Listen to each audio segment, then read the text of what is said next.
देश के समस्त देश और विदेश रहने वाले समस्त श्रद्धालु तीर्थयात्रियों से के लिए माँ भगवती गंगे का कोटि शुभ आशीर्वाद।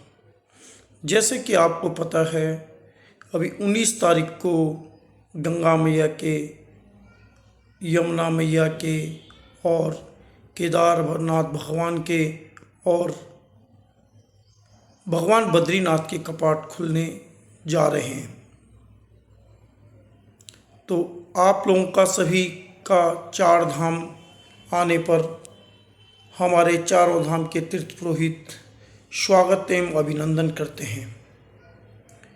आपको पता होगा कि जो अक्षय तृतीया है उस दिन गंगा मैया के और यमुना मैया के कपाट साथ खुलेंगे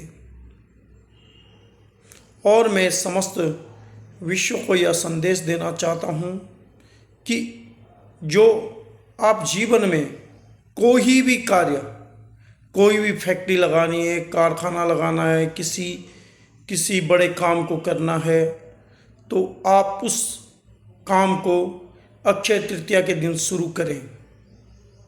अक्षय तृतीया का मतलब होता है कि जो कार्य इस दिन किया जाता है वह कभी क्षय नहीं होता है।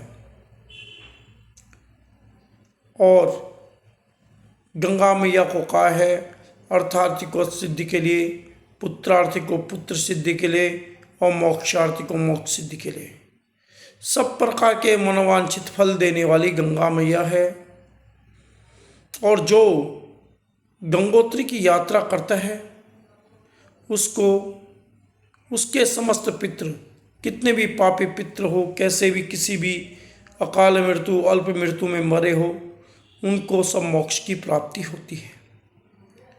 यह माँ गंगा ने राजा भगीरथ को वचन दिया था कि जो मेरे स्थान पे आएगा, अपने पितरों का नाम से तर्पण देगा, पिंड श्राद्ध करेगा, उसके समस्त पितरों को मैं मोक्ष प्रदान करूंगी।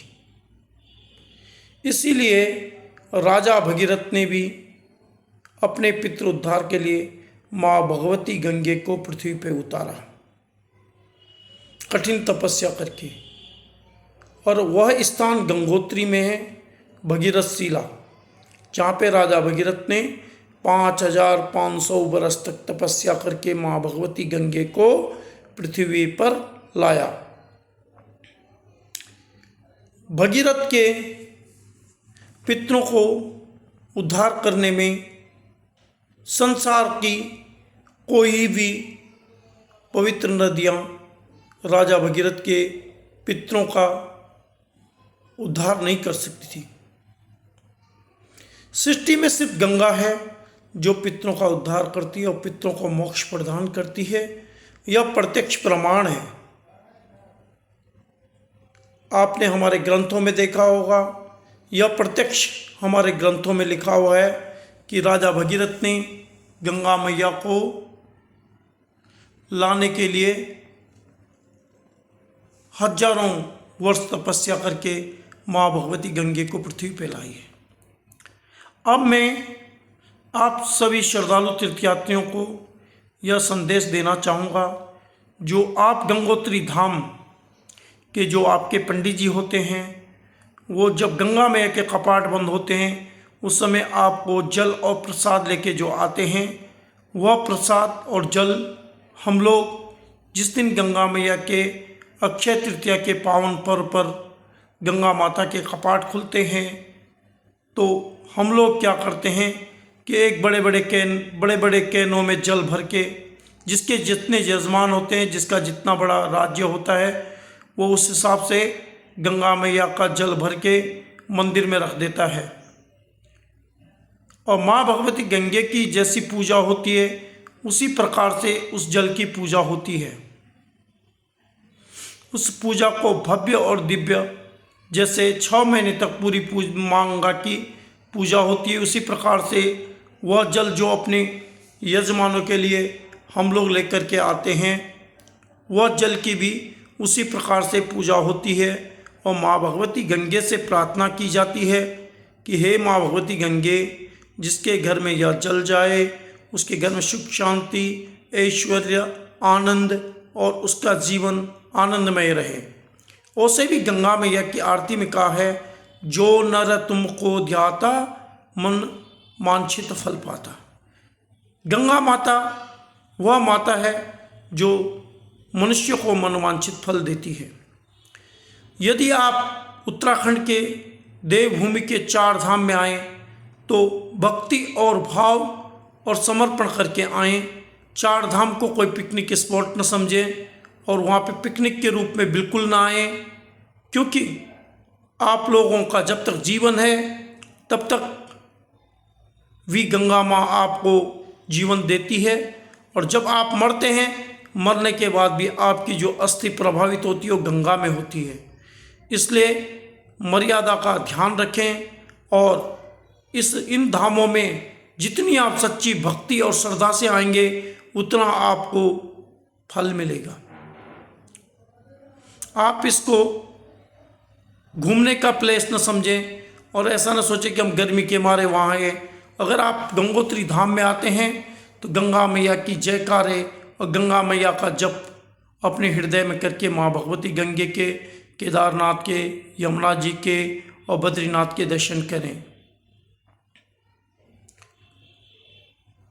इसीलिए हम लोग वही जल, अब मैं उस जल की कहानी सुनाता हूँ। जो जल गंगा में, फिर वह जल धनतेरस के दिन सभी पंडा जो गंगोत्री के होते, पुरोहित होते हैं, वह उस जल को धनतेरस के दिन महालक्ष्मी पूजा करके वह जल बाहर आता है मंदिर के अंदर से, और वही जल की एक एक बूंद करके हम लोग छोटी छोटी डिब्बियों में भर के अपने भक्तों के कल्याण के लिए ले जाते हैं। और हम उसमें समर्थ नहीं हैं। माँ भगवती गंगे, वह जल जिस भक्त को मिलता है, माँ भगवती गंगे उसके समस्त मनोकामनाएं और मनोरथ पूर्ण करती है। गंगा मैया को कहा है कि विश्व में, वर्ल्ड में सिर्फ गंगा जल है जो हजारों वर्ष भी रखा जाए तो उसकी एक्सपायरी डेट नहीं होती, क्योंकि गंगा में अमृत तत्व है और अमृत कभी एक्सपायर नहीं होता है, अमृत कभी खराब नहीं होता है। उसी प्रकार से गंगा है, जिस गंगा माता के दर्शनों को आप लोग अभी आएंगे। आप लोगों का सबका स्वागत है। मैं बिहार एवं झारखंड का तीर्थ पुरोहित पंडित सूरज सेमवाल चौभैया, पंच भैया हैं हम लोग, और पंच भैया के नाम से हम लोग जाने जाते हैं।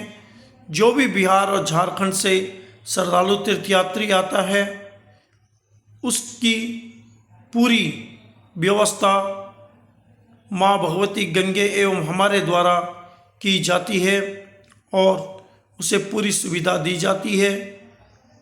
जो भी बिहार और झारखंड से जजमान आता है हमारे आश्रम में, हमारे घर में रुक सकता है, रुकने की समुचित व्यवस्था है।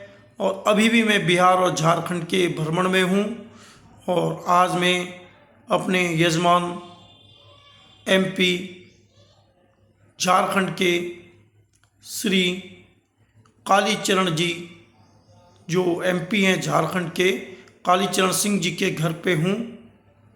और यहाँ से मैं कुछ दिन के बाद गंगोत्री जाऊँगा। अब गंगा मैया के कपाट खुलने वाले हैं अक्षय तृतीया को, और फिर सभी भक्तों के लिए फिर उसी प्रकार से अक्षय तृतीया के दिन गंगा जल भर के माँ भगवती गंगे के चरणों में रखूँगा और माँ से प्रार्थना की जाएगी कि वह आयु आरोग्य रहे, उनके घर में सुख शांति रहे। गंगा मैया को कहा, रोगम शोकम तापम पापम हर में भगवती कुमति कलापम। गंगा मैया रोग, शोक और ताप और पाप को हरने वाली है। इसीलिए आप गंगोत्री धाम में आएँ तो अपने पितरों का श्राद्ध, तर्पण, पिंडदान अवश्य करें। किसी भी प्रकार से जिसके पितृ संसार को छोड़ के चले गए हैं, अकाल मृत्यु, अल्प आयु में किसी भी प्रकार की मृत्यु से शरीर छोड़ा है वे समस्त पितृ मोक्ष को प्राप्त होते हैं। यह गंगा माता ने राजा भगीरथ को वचन दिया और पृथ्वी पर गंगा मैया पितृ उद्धार के लिए आई है। और मैं सभी श्रद्धालु तीर्थयात्रियों का गंगोत्री धाम में आने पर सबका स्वागत करता हूँ। जय गंगे हर हर गंगे। जो भी मेरी वीडियो मेरे इस चैनल के माध्यम से देखेंगे वो लोग मेरी वीडियो को शेयर एवं सब्सक्राइब जरूर करें।